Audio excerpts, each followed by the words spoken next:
Yo les quiero aclarar que La fo- yo no había tenido el gusto de conocer a la doctora que dio excelente disertación, pero vamos a compartir seguramente varias diapositivas que son similares. Por ejemplo, esta es una famosa imagen de los que por ahí tienen algunos más años, del famoso libro de Netter, todo a mano, hecho este tipo de imagen, ¿no? Así que, bueno, empiezo compartiendo una de las imágenes que tan gustosamente nos mostró la doctora. Yo voy a hablar de insuficiencia cardíaca en términos generales, y la difracción reducida va a quedar incorporada a toda esta disertación, y bueno, y después, cuando lleguemos al tratamiento, ahí sí haremos un poco más de hincapié. Yo ahí puse una, una definición así: insuficiencia cardíaca, un trastorno costoso y mortal. Así figuraba en una revisión de hace un montón de años atrás, en una New England, cuando hablaba sobre esta revisión sobre insuficiencia cardíaca. Y yo creo que sigue teniendo la misma vigencia. El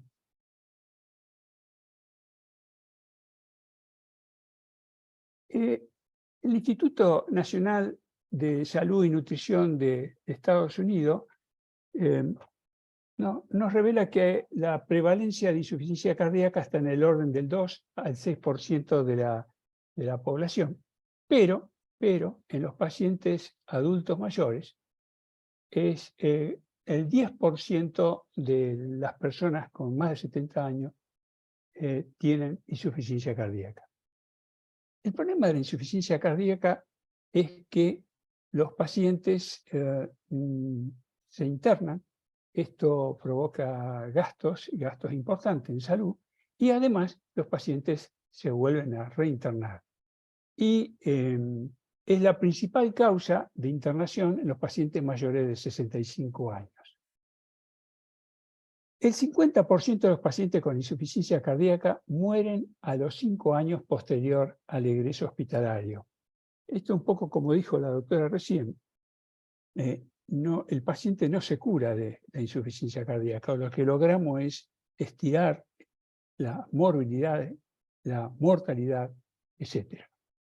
Y claro, uno ve estos números y dice, esto es altísimo, pero hace 40 años atrás, cuando no teníamos todo estas herramientas farmacológicas y solo se contaba con la digital y los diuréticos, se moría el 90 y pico % de los pacientes, y a los 2 años. Quiere decir que hemos avanzado enormemente, si bien no se cura la insuficiencia cardíaca, pero logramos disminuir la mortalidad. Otro dato que coloqué aquí, y esto es volcado de la literatura anglosajona, que dice que dos tercios de los pacientes en Estados Unidos son asistidos exclusivamente por médicos de atención primaria. O sea, evidentemente que el médico de atención primaria en este tipo de países del primer mundo tienen una formación adecuada para poder asistir a estos pacientes, y que los derivan fundamentalmente cuando ya están en un estadio avanzado. La problemática de insuficiencia cardíaca es que hoy por hoy la mayoría son pacientes de la tercera edad, y hay un hecho muy relevante, que el 75% de los pacientes tienen antecedentes de hipertensión. Esto significa que si nosotros lográsemos hacer algún control importante sobre este factor de riesgo, lograríamos seguramente disminuir en parte la incidencia de insuficiencia cardíaca. Y este tema es un problema mundial. Y aquí ustedes pueden ver la prevalencia: 2% en Argentina. En Norteamérica es un poco más. Canadá, llamativamente, con el sistema de salud que tiene, 3,6%. Y los países europeos: Alemania con 4%, por un lado, Italia 1.4. Bueno, y así se repite, son valores que son importantes, y lo que esto nos dice es que de 9 de cada 10 pacientes son pacientes sintomáticos, incluso bajo el tratamiento actual de la insuficiencia cardíaca. Y esta imagen es una imagen relativamente reciente. Y el gran problema de esta patología es el riesgo elevado de hospitalización y por muerte o muerte por causas cardiovasculares. La cuestión es que una de las cuestiones que más preocupa es el tema de las internaciones. Y es por eso que ustedes van a ver en los trabajos de los últimos 20 años, donde se trata esta temática, que uno de los objetivos es la disminución o ver el número de internaciones que hay en estos pacientes y no solo la mortalidad. Porque insisto, la preocupación por la internación no solamente que habla de la gravedad de la situación del paciente, sino de los costos a nivel nacional. La insuficiencia cardíaca la podemos definir de esta manera, y esta es una definición extraída del último consenso de la Sociedad Argentina de Cardiología, que dice que es un síndrome clínico, ya lo escuchamos anteriormente, que se caracteriza por la presencia o antecedentes de síntomas y o signos típicos secundarios a una alteración estructural o funcional del corazón que resulta en una reducción del gasto cardíaco o en un aumento de las presiones de llenado, ya sea en reposo o al esfuerzo. Y este aumento de las presiones uno puede corroborarlo a través de métodos invasivos, a través de métodos no invasivos, como puede ser el ecodoppler, o el aumento de los péptidos natriuréticos. Esta definición realmente es una definición también que figura en el último consenso de la Sociedad de Cardiología de Estados Unidos. Convengamos que en octubre del año pasado, la Sociedad del Colegio Médico de Estados Unidos, de Cardiología, saca una serie de sugerencias hechas en lo que ellos llaman el Consenso 2023 de insuficiencia cardíaca.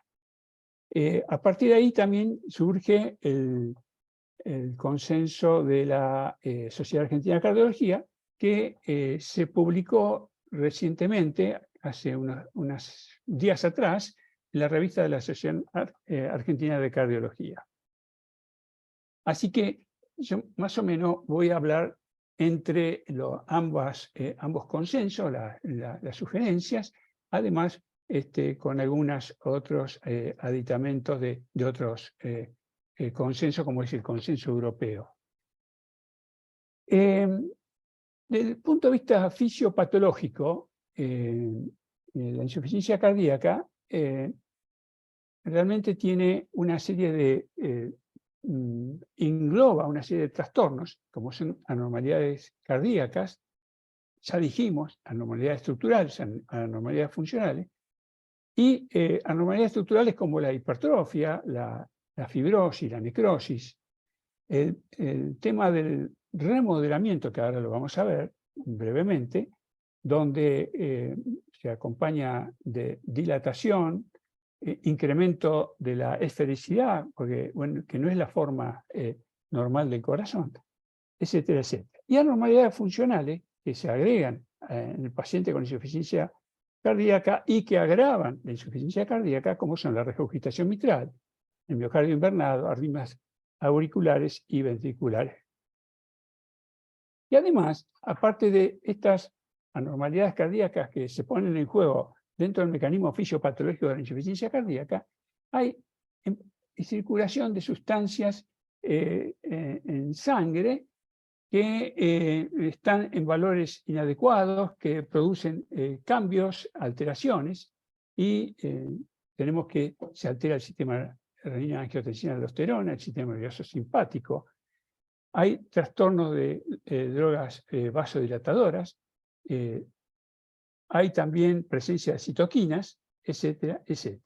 Y otros factores que también tienen importancia dentro de la fisiopatología de la insuficiencia cardíaca son los antecedentes de nuestro paciente, el sexo, la edad, los antecedentes de toma de bebidas alcohólicas, tabaquismo, las drogas tóxicas que se mencionaron, y vale la pena reforzar lo que se dijo antes, que entre ellas las drogas que se usan en cáncer, y le agrego algo más que lo vamos a volver a repetir, que son las drogas antiinflamatorias.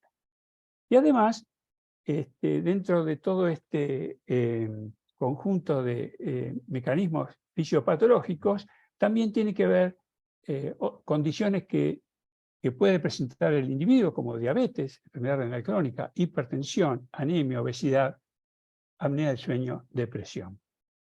Todo esto hace que, bueno, que nuestro síndrome realmente sea muy complejo. Sin duda que una de las cuestiones que se producen en los pacientes con, por ejemplo, en este caso, en la imagen de arriba, que tiene un infarto apical, se ve más oscuro en el ápice. Con el paso de los días y las semanas y meses, las lesiones que se van de alguna manera aumentando y van trastocando todo lo que es la normalidad de ese ventrículo, hasta por ahí llegar a este extremo, que es un corazón esférico, donde va a traer como consecuencia alteraciones de volumen, alteración de función sistólica, donde va a llevar también, por ejemplo, una incubación mitral, lo cual va a agravar más la situación y va a aumentar más el remodelamiento ventricular. Estas situaciones que vemos aquí, y tratemos de imaginarlas, son realmente las que después van a distorsionar el funcionamiento cardíaco, y que con las diferentes drogas que vamos a utilizar en insuficiencia cardíaca podemos lograr frenar e incluso revertir algunas de estas situaciones.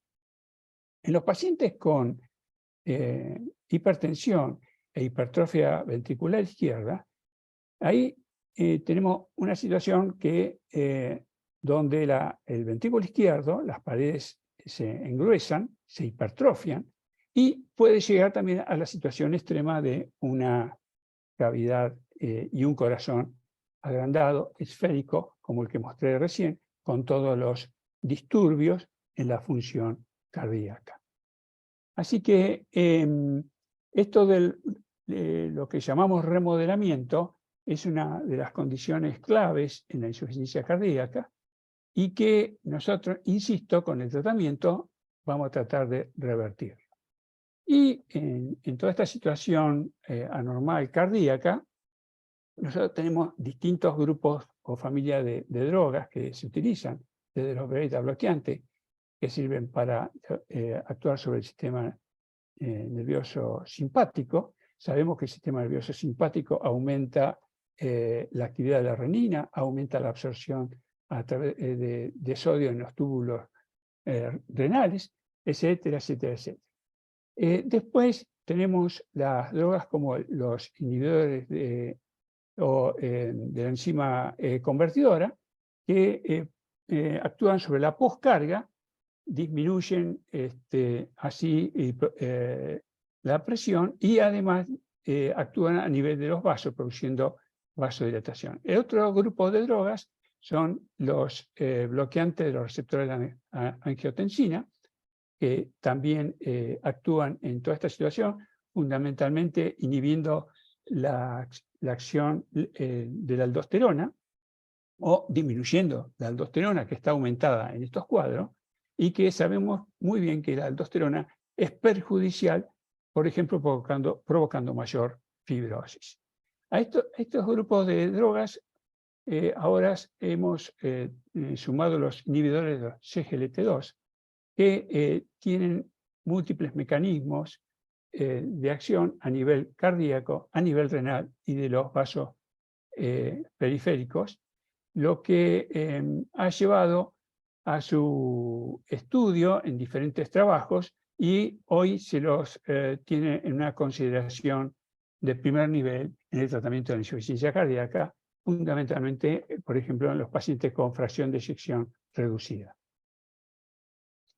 Yo acá les traigo, por favor, Romina, si me excedo, avísame, por favor, por el tiempo. Sí, sí, yo te controlo. Vamos, no, re bien, son las 8:05, así que va. Perfecto. Yo les voy a presentar un caso, este es un caso real, de hace un par de años atrás, pero bueno, vale la pena concentrarnos en él. Silvia tiene 66 años, es tabaquista hasta hace 6 años y tiene antecedentes de hipertensión. Consulta a mediados de abril del 2021 por presentar dorsalgia e insomnio desde hace meses. De la anamnesis surge que en diciembre del 20 se le colocaron 2 stents coronarios, ALADEA y un ramo diagonal. Estaba medicada con beta bloqueante, IECA y aspirina. A los 3 meses es internada por hemorragia digestiva, gastritis erosiva. Estaba consumiendo diclofenac. Es hidratada, recibe 4 unidades de sangre y tiene una creatinina de 1,78 miligramos por decilitro. La paciente refirió disnea y discreto edema del miembro inferior en los últimos meses, que se exacerbó últimamente. Se interpreta como sobrecarga hídrica y se le da furosemida. Durante la internación tiene 2 registros febriles y un hisopado nasofaringeo fue positivo para COVID. Al alta está medicada con carvedilol, 3.125 cada 12 horas, furosemida 40 por día, enalapril 10 miligramos por día, atorvastatina 10 miligramos, aspirina y omeprazol. El diagnóstico al alta, paciente COVID-19 y hemorragia digestiva. Tiene un índice de masa corporal, la consulta, de 28. Una presión arterial, brazo derecho 154/80, frecuencia cardíaca 80 por minuto, edema del miembro inferior de 1/6, rales crepitantes vivasal, incrustación yugular, abdomen globoso. Se solicitan estudios y se incrementan las dosis de IECA, beta bloqueante y diurético, y se instruye en medidas no farmacológicas. A los 20 días, en una nueva consulta ambulatoria, Silvia refiere sentirse mejor, sin insomnio y menor disnea. Trae resultados bioquímicos con un laboratorio con una hemoglobina de 8.3, leucocitos de 6.300, glucemia 0,87, creatinina 2,20, clearing estimado 23 mililitros por minuto por kilo, LDL de 50 y un potasio de 5,2. Un ecocardiograma Doppler reveló fracción de eyección de 48%, hipoquinesia septal anteromedial y medial, presiones de llenado aumentadas en el ventrículo izquierdo. La aurícula izquierda está dilatada, insuficiencia tricuspidal leve, con presión de la arteria pulmonar de 48 milímetros de mercurio. ¿Cómo enfocamos el caso clínico de Silvia? Lo primero que uno se preguntaría es, ¿tiene insuficiencia cardíaca? ¿Qué estadio de insuficiencia cardíaca está? ¿Cuál puede ser la etiología de la insuficiencia cardíaca? ¿Qué fracción de eyección tiene? ¿Tiene un síndrome cardiorrenal? Terapéutica triple o cuádruple, más diurético, y cómo deberíamos controlarla. Entonces vamos.